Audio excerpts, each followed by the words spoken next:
What up, world? It's Machiavelli the Don back with another reaction, y'all, on Lil Durk getting arrested. If you're new to the channel, don't forget to hit that subscribe bell. Yeah, y'all, it's about Lil Durk. This is a juicy one. Stay tuned. A popular rap artist is behind bars after a shocking arrest, as authorities accuse him of being connected to an alleged murder for hire plot. Chicago rapper Dirk Banks, better known by his stage name Lil Durk, was arrested yesterday after allegedly attempting to flee the country, and at this time he's being held in a Broward County jail in Florida, awaiting transfer to the U.S. Marshals. According to the FBI affidavit, the Grammy Award winning rapper is charged with conspiracy to commit murder for hire. His arrest comes on the same day as federal prosecutors announced in California the charges of 5 other men for the attempted murder of Georgia rapper Quando Rondo, whose real name is Tyquan Bowman. Prosecutors say those 5 men all have ties to Chicago gangs and all targeted the Georgia rapper in retaliation for the murder of Chicago rapper King Von. According to prosecutors, all 5 men, who include Kevon London Grant, aka Vonnie, Asa Houston, aka Boogie, David Brian Lindsay, aka Brown Eyes, Keith Jones, aka Flocka, and DeAndre Dontrell Wilson, aka Didi. They all face charges including conspiracy to commit murder for hire, committing murder for hire involving death, and use of a machine gun in a violent crime resulting in death. And the most serious charge carries up to the death penalty if convicted. According to prosecutors, all 5 men have ties to Lil Durk's hip-hop group Only the Family, also known as OTF. OTF was founded by Lil Durk more than a decade ago. And according to the FBI, OTF members engage in violence, including murder and assault, at the direction of Lil Durk and to maintain their status in OTF. King Von, whose real name was Davon Bennett, was also a part of OTF and frequently collaborated with and was a longtime friend of Lil Durk. King Von was shot and killed in November of 2020 outside a nightclub in Atlanta. He was killed in the early morning hours of November 6 during an argument between 2 groups that escalated into gunfire. And he was fatally shot by Quando's associate Lil Tim after the argument. The indictment doesn't name Davon Bennett, aka King Von. Instead, the charging documents state a high-ranking OTF member described by the initials DB got into a physical altercation with someone referred to as TB, and the circumstances surrounding that incident mirror King Von's murder. The indictment says after DB's death, co-conspirator 1 made clear in coded language that they would pay a bounty or monetary reward to anyone who took part in killing TB for his role in DB's murder. That co-conspirator is allegedly Lil Durk, who authorities say made it known he would pay a bounty to anyone who killed Quando Rondo. According to the court documents, the men used an OTF-associated credit card to buy plane tickets to LA in August of 2022 to search for TB, who is allegedly Quando Rondo, and using funds provided by Lil Durk. Durk allegedly texted an associate arranging the flight, "Don't book no flights under no names involved with me." And prosecutors claim when there, Kevon Grant booked a hotel room for the men to stay at and provided the others with firearms. Grant allegedly procured cars, ski masks, and firearms that were used to find, track, and kill TB. According to the FBI, there is video evidence that Durk was staying at the house in the San Fernando Valley that day. A lot of the stories that we cover here at Law and Crime are very tough to tell, but part of the reason we're able to keep bringing you these types of stories is because of our great sponsors. So I want to take a moment to thank Upside for sponsoring this story. If you're wondering what's Upside, well, it's a free app that gets you cash back on daily essentials like gas, groceries, and restaurants. Sometimes I only have time for a quick lunch, but then there are times I can have a nice sit down at a restaurant and I can use Upside for both. And I can get cash back when I do. And it's so simple and easy to use, completely free, so why not try it? This is actual real cash back too. It's money that appears in your Upside app that you can transfer straight into your bank account. So here's what you do. You download the Upside app, claim an offer for whatever you're buying on Upside, you pay as usual using a debit or a credit card, and follow the steps on the app to get paid. You can use Upside at places like Chipotle, 7-Eleven, Taco Bell, and so many other places. So why not check it out and see if your favorite spot is on the app? To find out how much you could earn, click the link in the description to download Upside or scan the QR code on your screen. Use our promo code LC News and get an extra 25 cents back on every gallon on your first tank of gas. Again, that's promo code LC News for an extra 25 cents back on your first gallon of gas. According to the indictment, Kevon Grant allegedly rented 2 cars, one of which had a fake license plate for the men to use and follow Rondo and his 24-year-old cousin. But when Rondo and his cousin stopped for gas, according to prosecutors, Asa Houston allegedly drove to a nearby alley before Keith Jones, David Brian Lindsay, and a third unidentified man known in the indictment as co-conspirator 2 carried out the shooting, which was captured on surveillance video. Rondo wasn't injured. However, his cousin passed away after being fatally wounded. According to court documents, the 5 men and co-conspirators used facilities of interstate and foreign commerce, such as planes, cars, cell phones, and the internet with intent that the murder of TB be committed. After the shooting, according to the indictment, the men went to a nearby burger spot to discuss payment. Then on the same day, the credit card was used to purchase tickets for Keith Jones, David Brian Lindsay, Asa Houston, DeAndre Wilson, and co-conspirator 2 to travel back to Chicago. Lil Durk wasn't named in the charging documents against Grant, Wilson, Jones, Lindsay, and Houston. But according to the indictment, the defendants were offered money and lucrative music opportunities with OTF for the murder of Quando Rondo. Prior to Lil Durk's arrest, the Chicago rapper was being sued by the mother of Chicago drill rapper FBG Duck. FBG Duck was murdered in 2020, and his death led to several convictions in a federal conspiracy trial last January. But his mother sued Lil Durk, OTF, and King Von's estate, alleging they were all involved in the shooting as well. According to the suit, OTF operates as a criminal enterprise. After Grant, Jones, Lindsay, Wilson, and Houston were arrested Thursday, the FBI says Durk booked 2 flights from South Florida airports, one to Dubai and one to Switzerland. He then reportedly booked a flight to Italy, but was arrested in Miami before he could board that flight. Lil Durk and the other defendants are being held pending their transfer back to LA. I want to bring on now Detective Eric Barnes to break down this case even further. Eric, thank you so much for joining me today. You know, Lil Durk is a really popular rapper, but what's your reaction to his arrest and his alleged connection to this murder for hire plot of Georgia rapper Quando Rondo? Well, it's a very interesting case. I've been following it for some time now, but it's very representative of things that are going on within the hip hop community these days. Of the one foot in the studio, one foot in the streets. And talk to me a little bit about retaliation within gang culture, maybe even hip hop culture as well, too, that we can even trace back these events in particular, kind of in a way starting from King Von's death in Georgia in 2020, and 2 years later, Quando Rondo's attempted murder, where his cousin was actually killed during this ambush. What is your kind of reaction to just this whole web and trail that has been going on essentially since 2020, even probably prior to that, too? Well, one of the things that's been popular with hip hop artists is to maintain the same group of friends that they had since they were kids. Maintaining that loyalty, not changing up, and becoming a new person because you have fame. And so, in keeping these alliances, sometimes there's beef that follows from the streets into rap, and like I said, these guys live, day to day, and their alliances also live that same lifestyle. And, reading through this indictment, there appears to be this really heavy level of planning to allegedly carry out this murder. Plane tickets were bought, cars were rented, ski masks and firearms were bought. Talk to me a little bit about the sophistication you may have noticed within the planning and these allegations. Well, one of the things that you have to the hurdles, so to say, that you have to get over in this case is just the geographic difficulties going from Chicago to California to commit this offense. And so there's only a couple ways you can get there. Either you can drive or you can fly. And obviously the advantage of flying gives you more of a time advantage. You can get there faster, but you also leave an electronic footprint. And that's what it seems like law enforcement was able to pick up on, was the electronic footprints that were left from purchasing the tickets. Now, when you fly, you also have to have transportation on the ground. So you have rental cars. And if you're there for an extended period of time, that also leads to maybe a hotel stay. As we talk about this level of planning, it also appears there was also this element of not so great planning if you didn't want to be caught. And some of the 5 defendants actually used their real names, their birth dates, and photo IDs to book this travel. And then one of the co-conspirators actually texted another co-conspirator saying, don't book no flights under no names involved with me.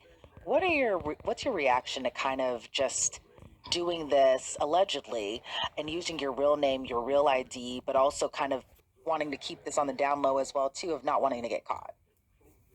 Well, I think that when I read over that, I was kind of surprised by that with how you know unhidden that was. But I think also it plays to the element of what their motivation was, and it seemed that there was some discussion of payment, and so sometimes individuals are so intrigued by being able to get their hands on whatever this payment is that they overlook small details, and leaving your name on a receipt or on a reservation is one of those things that they miss. When we see kind of these types of cases, a lot of times, I think sometimes the defendants are allegedly always kind of wanting one specific target, but then there are some cases where someone else is hurt or killed, kind of in this focus of retaliation. What are your thoughts given that Quando Rondo's cousin was actually killed when the murder was allegedly plotted for him? I think it's always unfortunate that innocent people get caught in the line of fire. It's something that we deal with often within street violence. But I also think within the streets, there's also a mentality when there's a retaliation and gang culture that if you get caught riding with someone that I have beef with, then it just kind of it's the rules of the streets. Like you put yourself in that situation, and now you have to unfortunately read the circumstances of it. And there's also been rumors circulating online that there might have been an informant or even a snitch within OTF that may have revealed more to the feds. Do you think that's at all possible in this case, that they needed an informant on the inside to kind of give a scoop into kind of how everything was planned out and kind of how everything kind of came to fruition? Well, I know that there was very detailed information, and it definitely indicates that the investigators did a great job digging up surveillance footage and being able to uncover some of the intimate details. I don't know if there was an informant necessarily, but it seems that they do have some very personal details in their indictment. And given if there was possibly an informant, kind of how do they all play a role into this case? Because again, within the culture, a lot of times there is a no snitching policy. But what are your thoughts on whether or not there might have been an informant and kind of how that may have all came into this as well too? Well, the no snitching thing is very huge in the street and within the hip hop culture. But one thing that within the law enforcement community, when someone is looking at a significant sentence, which I think murder for hire either carries in some sort of situations, death penalty, and also life in prison. It's every man for himself at that moment.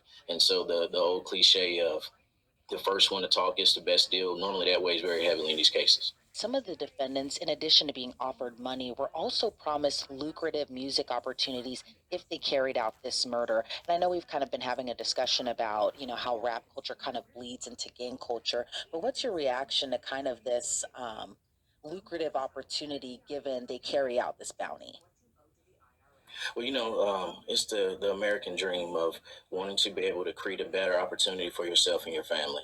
And unfortunately, a lot of individuals have, the dream of making it in the rap business, and they're just not given the opportunity. So that is something that is going to be very alluring to a lot of individuals because they not only want to be able to have the rap contract, but also the rap lifestyle. And some people are willing to do whatever it takes to get that. Sometimes when we see these cases, especially gang cases that also kind of double as like hip hop cases, YNW Melly, this case with Lil Durk, even YSL, I can't help but notice just how young some of the defendants are and some of the alleged activities that they're being accused of doing.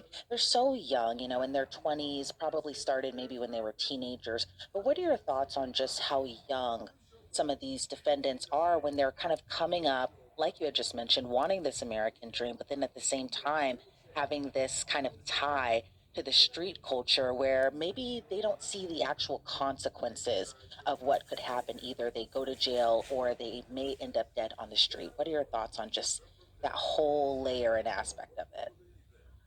Well, I think one of the things that weighs heavily on the influence is the fact that, a guy that you may have grown up with, seen around the neighborhood, now he has his lucrative rap contract and is driving, foreign cars and living in expensive houses and traveling, all across the country. They almost become larger than life. And so when you have a young individual that maybe hasn't had the best role models in life, what they're able to see this individual achieve is going to be larger than any kind of verbal warning that someone can tell them. They're going to take their word as being, good. If I can carry out what is being asked of me, then maybe I can live this lifestyle as well. And I think that that reality weighs heavier than any consequence that you can think of.